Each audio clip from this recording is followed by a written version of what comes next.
ओम गुरुवे नमः। प्यारे हरि भक्तों, अब जो मैं विषय ले रहा हूँ, मेष लग्न में गुरु का यानी बृहस्पति ग्रह का क्या महत्व है। मेष लग्न में हम मेष लग्न में ही चल रहे हैं, तो उसमें बताएंगे। मैंने कई लोगों की वीडियो देखी है और YouTube में ही वो लोग काफ़ी लोग जो है ज्योतिष के विषय में तो ज्ञान रखते नहीं हैं, लेकिन मुझे तो खैर किसी ने कुछ नहीं कहा, लेकिन अन्य लोगों के विषय में कई बार मैंने सुना है कि ये ज्योतिष जो है धनोपार्जन का साधन बना रखा है, ये कर रखा है। ऐसा लोगों का मत है। अब सबसे बड़ी बात यह है कि अब जो ब्राह्मण आदमी है उसकी तो आय का साधन जो है पूजा पाठ और ज्योतिष शास्त्र वगैरह देखना है, लेकिन ज्योतिष शास्त्र का जो एक्चुअल गूढ़ रहस्य है वो है तो लोग जानते ही नहीं है। तो उसके विषय में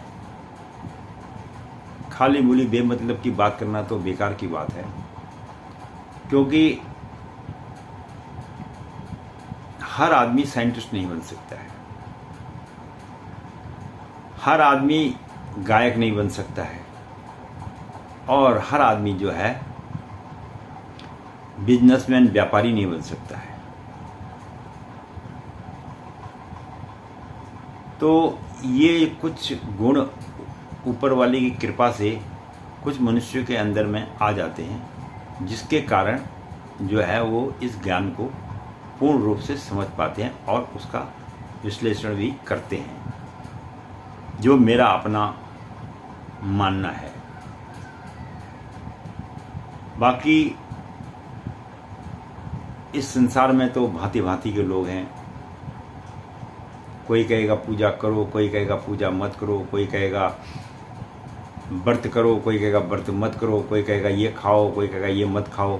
तो हम किस किस की बातों को सुनेंगे।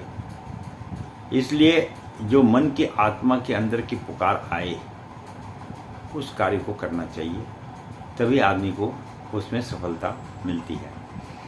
तो ये मैं आपको ज्योतिष के विषय, मैंने आपको पहले भी बोला था और आज भी बोल रहा हूँ कि ज्योतिष विषय कोई धनोपार्जन का साधन नहीं है। ये तो एक विद्या है, ज्योतिष शास्त्र है। इसका ज्ञान लेना, अनुभव करना, ये अपने में बहुत बड़ी बात है। मैंने पिछले वीडियो में कहा भी था कि अगर आज की डेट में 1-2 लाख वीडियो भी बनाई जाएं ज्योतिष विद्या पर, तो वो भी कम पड़ जाएंगी समझाने में। क्योंकि आप समझिए कि 9 ग्रह हैं, 9 ग्रहों के प्रत्येक लग्न में 12 स्थान होते हैं। तो 9 ग्रहों के 9 स्थान तो वो हो गए, उसके अलावा फिर दूसरा आएगा। इस प्रकार 12 जो अंक तक जब ज्योतिष का पूरा विवरण आएगा तो दो प्रांति आप जो है उसकी गणना कर सकते हैं। मेष लग्न हो गया, फिर वृक्क लग्न हो गया, मिथुन लग्न हो गया, है ना।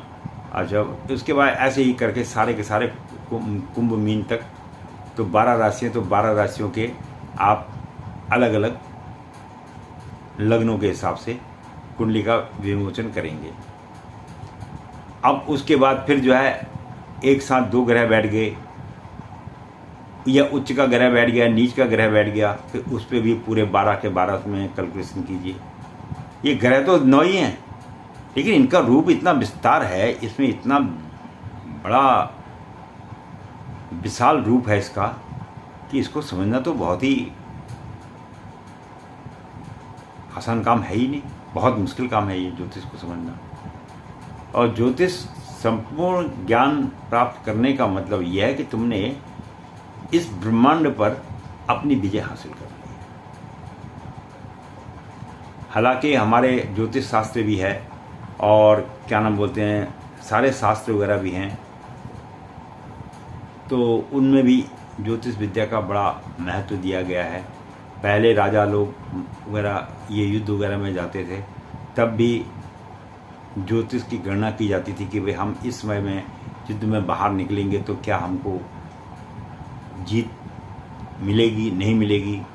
तो ये सब चीज़ें जो है ज्योतिष के हिसाब से की जाती, परिस्थिति काल के हिसाब से की जाती थी।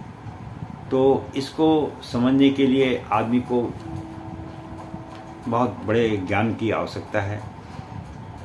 तो अब हम वीडियो को आज से जो है मेष लग्न में गुरु बृहस्पति के प्रत्येक मेष लग्न में, यानी जिसका अंक 1 है, प्रत्येक अंक में बैठने पर गुरु महाराज क्या फल व्यक्ति के जीवन में देते हैं, उस विषय में हम चर्चा करेंगे।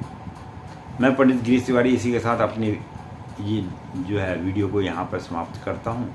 और अब मैं आपको लगातार 12 के 12 भावों में, मेष लग्न के 12 भावों में गुरु के बैठने का क्या महत्व है, इस विषय में चर्चा करेंगे। धन्यवाद।